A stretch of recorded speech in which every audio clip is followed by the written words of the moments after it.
பாக்கி சார் உங்ககிட்ட இருந்தே தொடங்கலாம்னு நினைக்கிறேன். தமிழ்நாட்டினுடைய சட்டமன்ற தேர்தல் முடிவுகள் வெளியானதற்கு பிறகிலிருந்து இப்போது வரைக்கும், சட்டமன்ற தேர்தலுக்கு முன்பு இருந்த விஷயங்கள் வேறு, தேர்தல் முடிவுகள் வெளியானதுலேருந்து இப்போ வரைக்கும் அடுத்தடுத்த ஒரு குழப்பங்கள், அடுத்து என்ன நடக்க போகிறது அப்படின்ற ஒரு நிச்சயமற்ற தன்மையாகவே ஒவ்வொரு செய்திகளும் கடந்துகிட்டே இருக்கு. நேற்று கூட விசிக, ஐயுஎம்எல் இன்றைய அமைச்சரவையில் இடம்பெறுவார்கள் எதிர்பார்க்கப்பட்டது. ஆனால் இறுதி நேரத்தில் இன்னைக்கு காலையில் பட்டியல் வெளியாகும் போது அவர்கள் இல்லை, காங்கிரஸ் மட்டும்தான் அமைச்சரவையில் இடம்பெற்றிருக்கிறார்கள் அப்படின்ற ஒரு புது செய்தி கூட வெளிவருது. ஏதோ ஒரு குழப்பத்தோடையே தாவேக அரசு ஒவ்வொரு நாளும் கடந்து கொண்டிருக்கிறார்களா இந்த ஆட்சியை நடத்துவதற்காக? ஒவ்வொரு நாளும் இதே ஏதாவது ஒரு குழப்பம் அப்படிங்கிற மாதிரி உங்கள் கருத்து? ஆமாம், இல்லை, கிட்டத்தட்ட அந்த கருத்து தான். அதுக்கு முன்னாடி ஒரு கருத்தை நான் சொல்லி ஆகணும். காரணம், இந்த குழப்பம் அல்லது தயக்கம் எது அமையும் அப்படிங்கிறதுக்கு காரணம் 118 பேர் இருந்தால் தான் ஒரு ஆட்சி அமைவதற்கு பலம் வேண்டும். அந்த எண்ணிக்கை பெறாதது தான் காரணம். இவங்க தாவேகா தேர்தலுக்கு முந்தைய கூட்டணி அமைக்கலை, தேர்தலுக்கு பிந்தைய கூட்டணி தான் அமைச்சிருக்காங்க. ஆட்சிக்கு சிங்கிள் லார்ஜஸ்ட் பார்ட்டி என்கிற முறையில் அவங்க ஆட்சிக்கு வந்திருந்தால் கூட போஸ்ட்போல் அலையன்ஸ் தான் இது. இதுக்கு ஒரு கணிசமான இடங்கள் வேணும் என்கிறதுக்கு தான் அதனால இழுபறி தவிர வேறு என்ன காரணம்? அதுதான், ஒருவேளை போஸ்ட்போல் அலையன்ஸ் இல்லாமல் தேர்தலுக்கு முந்தைய கூட்டணி காங்கிரஸ் கட்சியோட தாவேகா, ராகுல் காந்தி போன்ற பல தலைவர்கள் விரும்பியது போல உண்மையாகவே அவங்க விரும்பினாங்க, அதே மாதிரி அமைஞ்சிருந்தா ஒருவேளை கணிசமான இடங்கள் பெற்றிருக்கும், அப்சல்யூட் மெஜாரிட்டி கூட்டணி கிடைச்சிருக்கும். அதில் ஒன்றும் மாற்று கருத்தே இருக்க முடியும். இருக்கிற யதார்த்தத்தை, யூகத்தின் அடிப்படையில் அரசியல் கள நகர்வுகளை பார்த்து நம்ம முடிவுக்கு வர்றோம். இதுதான் இது அவர் காங்கிரஸ் திமுக கூட்டணியில் நீடித்ததனாலும் திமுகவுடைய தோல்வி காங்கிரஸுக்கும் கணிசமான இடங்கள் கிடைக்க முடியாம போச்சு. போன முறை கிடைச்சது கூட இல்லை, அது ஒரு காரணம். ஆனால் போஸ்ட்போல் அலையன்ஸ் தவறு இல்லை. போஸ்ட்போல் ஒரு அரசு நீடிக்க வேண்டும், ஒரு ஸ்திரத்தன்மை வேண்டும் என்பதற்காக சின்ன சின்ன கட்சிகளை சேர்த்துக்கலாம். அதுதான் 1952 முதலமைச்சர் ராஜாஜி தலைமையிலான கட்சிக்கு ஏற்பட்டது. அப்போது கம்யூனிஸ்ட் கட்சிகள் மிகப்பெரிய சக்தியாக இருந்தார்கள். சேலஞ்சு அவங்க அப்போ ஒருங்கிணைந்த சென்னை மாகாணத்தில், சென்னை ராஜதானி என்று அழைக்கப்படும் மெட்ராஸ் ப்ராவின்ஸில் கம்யூனிஸ்ட் கட்சிகள் பலம் பொருந்தி அவர்கள் ஆட்சிக்கு வந்து விடுவார்கள் என்கிற ஒரு தயக்கத்தில், உண்மையாக சொன்னால் காங்கிரஸ் கட்சி அதை தவிர்க்கிறதுக்கு தான் ராஜாஜி அமைச்சாங்க. ராஜாஜி அப்போது அரசியலில், தீவிர அரசியலில் இல்லை. காங்கிரஸ் மேலிடம் ராஜாஜி அமைச்சு நீங்கள் சரி கட்டி எதாவது பண்ணுங்க அப்படின்னு சொன்ன பிறகு ராஜாஜி அவர்கள் முதலமைச்சராக பொறுப்பேற்று, அவர் எம்எல்ஏ கூட கொல்லைப்புறத்தில் வந்தார்னு எல்லாம் சொல்லுவாங்க. இப்போ அவர் வந்த பிறகு பாவே மாணிக்க நாயக்கரையும் எஸ்எஸ் ராமசாமி படையாச்சியும் இழுத்து அவருடைய கட்சி, உழவர் உழைப்பாளர் கட்சி, ராமசாமி படையாச்சியோட கட்சி, மாணிக்க நாயக்கரனுடைய காமியூனல் கட்சிகளை இழுத்து பின்னாடி அந்த கட்சிகள் காங்கிரஸ் கட்சியில் ஐக்கியமாயினங்கிறத மறந்துடக்கூடாது. கூட்டணி கட்சி தான். ஆனால் அது மட்டும் இல்லை, சுயேட்சைகள் கணிசமாக இருந்தாங்க. அந்த சுயேட்சைகளும் கம்யூனிஸ்ட்கள் பக்கம் போனால் அப்பவே கம்யூனிஸ்ட் ஆட்சி வந்திருக்கும். அதை தவிர்க்கதான் அந்த சுயேட்சைகளையும் தங்கள் காங்கிரஸ் பக்கம் இழுத்தார் ராஜாஜி. அதனால தான் அந்த ஆட்சி தக்க வைக்கப்பட்டது. ஆனால் இந்த தேர்தலின் போது தாவேகா காங்கிரஸ் கூட்டணி அமையும், இது தேர்தலுக்கு முன்பே பேசப்பட்டது. ஆனால் ஒரு கட்டத்தில் ஏதோ ஒரு அழுத்தத்தின் காரணமாக காங்கிரஸ் திமுகவோடு கூட்டணி வைத்து விட்டது. திமுகவும் காங்கிரஸும் கூட்டணி உறுதியானதற்கு பிறகும் கூட, ஐ திங்க் தூத்துக்குடியில் விஜய் பேசும்போது உண்மையான காங்கிரஸ் நம் பக்கம் தான் இருக்கிறது அப்படின்னு சூசகமா ஒரு பதிலை யாருக்கோ சொல்லி அனுப்புகிறார். புறவாசல் வழியா எந்த ஒரு நிலைமையிலும் நாங்கள் நுழைய மாட்டோம் தாவேகாவோடு அப்படின்னு செல்வ பெருந்தகை மே மாதம் 4ஆம் தேதி நினைக்கிறேன், ஏப்ரல் மாதம் 4ஆம் தேதி நினைக்கிறேன், திமுக அறிவாலயத்தில் நின்று பேசுறாரு. ஆனால் தேர்தல் முடிவுகளுக்கு பிறகு அந்த நிலைமை அப்படியே மாறுகிறது. அப்போ ஏதோ ஒரு அழுத்தத்திலிருந்து விடுபட்டு காங்கிரஸ் சென்று விட வேண்டும் அப்படின்ற ஒரு எண்ணத்தினுடைய பிரதிபலிப்பு தான் இந்த தாவேகாவோடு இந்த கூட்டணியா, இல்லை அமைச்சரவை வேண்டும் அப்படின்றதுக்கான ஒரு முடிவை காங்கிரஸ் எடுத்துருச்சா? இல்லை, என்னால் இது ரெண்டுத்துமே நான் அப்படி பார்க்கல. அதாவது புற அழுத்தமும் கிடையாது, அமைச்சர் பதவி பெறணும், ஒரு அதிகாரம் வேணும் அப்படியும் இல்லை. காங்கிரஸ்க்கு நீங்கள் ஒரு விஷயம் குறிப்பிட்டீங்க, செல்வ பெருந்தகை அண்ணா அறிவாலயத்திலிருந்து சொன்னார் இல்லையா, அதான் நீங்கள் சொன்னது. அங்கே அப்படி தான் சொல்லுவார். உண்மையான காங்கிரஸ் எனக்கு நண்பர் அண்ணா அறிவாலயத்திலிருந்து சொல்லும் போது ஒரு அழுத்தத்தின் அடிப்படையில் தானே சொல்லியிருக்கணும், இல்லைன்னா உண்மையை பேசியிருக்கலாம்ல. அதுதான் என்ன அழுத்தம்? திமுகவோட இருக்கிறதுக்கு பிரஷர், அது செல்வ பெருந்தகை மட்டும்தான் பிரஷர். இப்போ அண்ணன் வேலுசாமி அவர்கள் மறுக்க மாட்டார்னு நினைக்கிறேன்.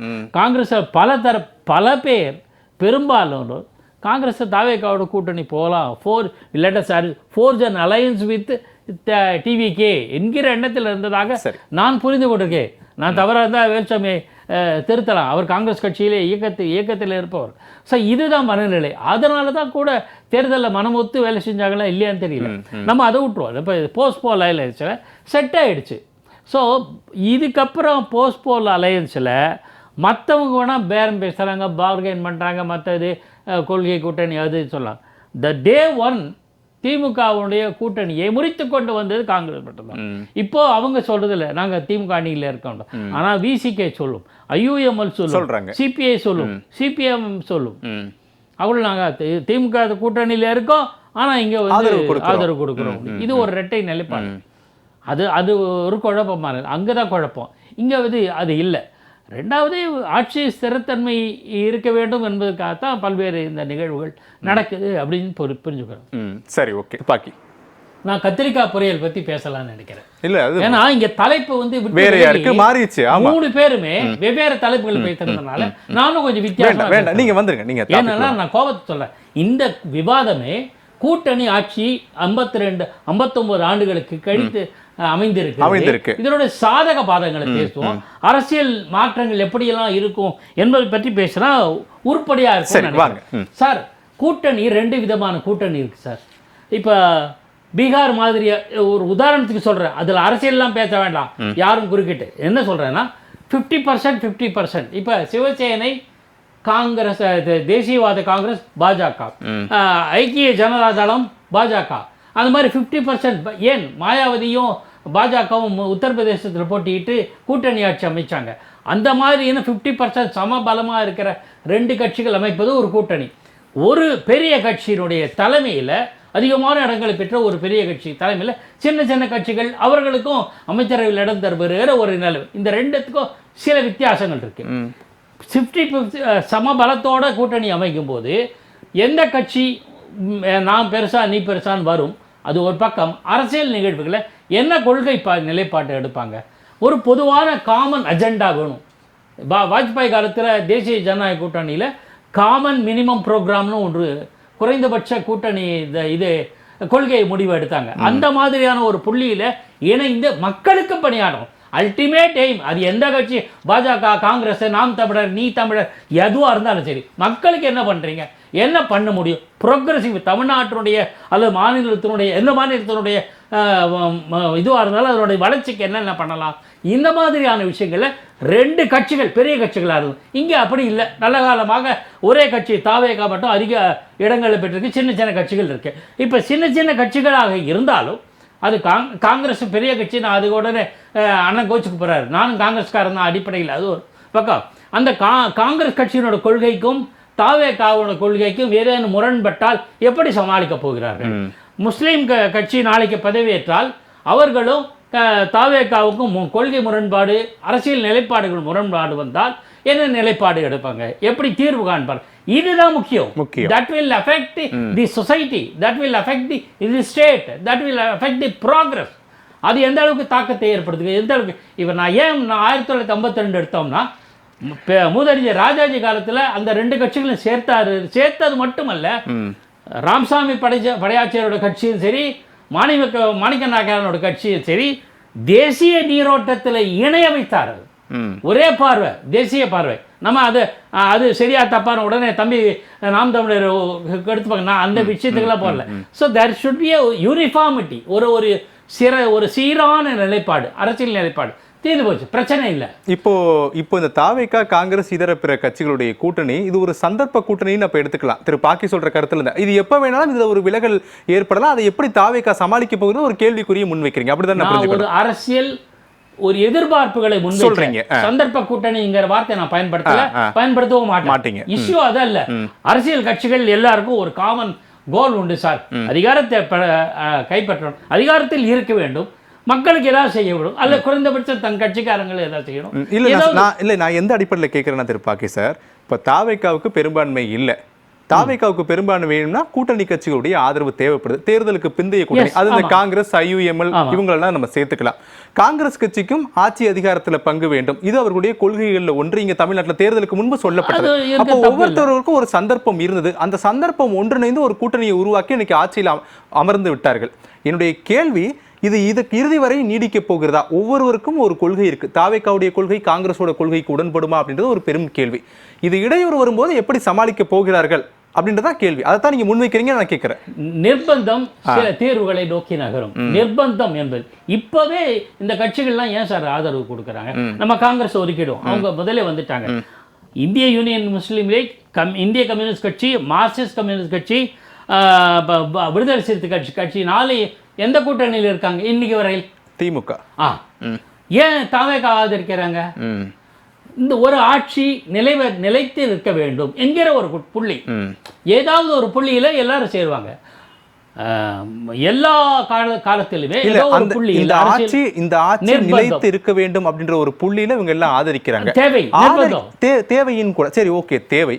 அப்படி தேவைன்னு நினைக்கக்கூடியவங்க எதற்கு அமைச்சரவையில் இடம் எதிர்பார்க்கிறார்கள் அப்படின்னா பிற கட்சியினர் வைக்கக்கூடிய முக்கிய கேள்வி. இல்ல எப்படி சொன்னீங்க? இல்ல, இப்ப ஒரே புள்ளியில் இந்த ஆட்சி நிலைத்திருக்க வேண்டும் நீங்க சொல்லக்கூடிய பாயிண்ட் நான் புரிஞ்சுக்கிட்டேன். அதற்கான ஒரு ஆதரவை தான் இப்ப விசிகாவோ கம்யூனிஸ்ட் கட்சிகளோ IUMLோ வழங்குகிறார்கள். அப்படி இந்த ஆட்சி நிலைத்து இருக்க வேண்டும், பாஜக உள்ள வந்துடக்கூடாது, குடியரசுத் தலைவர் ஆட்சி உள்ள வந்துடக்கூடாது, ஆளுநருடைய தலையீடு உள்ள வந்துடக்கூடாது அப்படின்ற எண்ணத்துல இருக்கக்கூடிய திமுக கூட்டணியில் இடம்பெற்றிருக்கக்கூடிய கட்சிகள் ஏன் தாவேகாவுடைய அமைச்சரவையில் இடம் வேண்டும் என நினைக்கிறார்கள்? லாக் பண்ற மாதிரி தாவேகா லாக் பண்ணுது, தாவேகாவும் லாக் பண்றது, இந்த கட்சிகளும் ஒரு தங்களை ஒரு சின்ன உதாரணம் சொல்லிடுறேன், ஒரு நல்ல உதாரணத்தை சொல்றேன். விஸ்வநாத் பிரதாப் சிங் பிரதமராக இருந்தபோது பாஜகவும் அவர்களோடு இணைய பார்த்தது. அப்போது மார்க்சிஸ்ட் கட்சி ஆதரவு தந்தது. என்ன சொன்னாங்க? பாஜகவுக்கு கேபினெட்ல இடம் தந்தால் நாங்க ஆதரிக்க மாட்டோம், அப்ப ஸ்திரத்தன்மை போயிடும், விபி சிங் ஆட்சி அப்பே கவர்ந்திருக்கும். அப்ப 2 பேருமே வெளியிலிருந்து ஆதரவு கொடுத்தாங்க. அது ஆபத்தானது இருந்ததா இல்லையா? பிஜேபி வித்ரா பண்ணதுனால விபி சிங் ஆட்சி கவர்ந்ததில்ல. சோ இப்படி இருக்க கூடாது. அப்போ ஒரு மந்திரி சபைக்கு மந்திரி பதவி இது ஒரு அதை கட்டி போடுறது நிர்பந்தம்னா ரொம்ப அது கொச்சையா எடுத்துக்க வேணாம். கட்டி போட ஒரு நிர்பந்தம் கமிட்மெண்ட் கடப்பாடோட அதை வச்சுக்கிறது. அந்த அடிப்படையில அமைச்சரவை கொடுக்கிறது, அமைச்சரவை பதவி கொடுக்கிறது, அது ஒரு காரணம். ஆனால் இல்ல, எங்களுக்கு காங்கிரஸ் கட்சி நாளைக்கு எங்க கொள்கைக்கு தாவேகா கொள்கை இந்த நிலைப்பாட்டுல முற்றிலும் முரண்படுகிறோம், எங்கள் அமைச்சர்கள் வித்ரா பண்ணும், அதுவும் நடந்திருக்கு கடந்த காலங்களில். அது தேவையை கருது, அரசியல் கொள்கை அது அடிப்படையில் இந்த ஆட்சி நீடிக்க வேண்டும் என்பதற்காக இந்த கட்சிகள் ஆதரவு தெரிவிக்கின்றன. தங்களுக்கு பதவி இருந்தால் அது தங்களுடைய எதிர்பார்ப்புகளையும் செயல்பாடுகளும் மேற்கொள்ள தங்களுடைய திட்டங்களை கூட செயல்படுத்தலாம், ஆளுகிற தாவேகாவுடைய இணங்கி செயல்படலாம் என்கிற ஒரு பார்வை.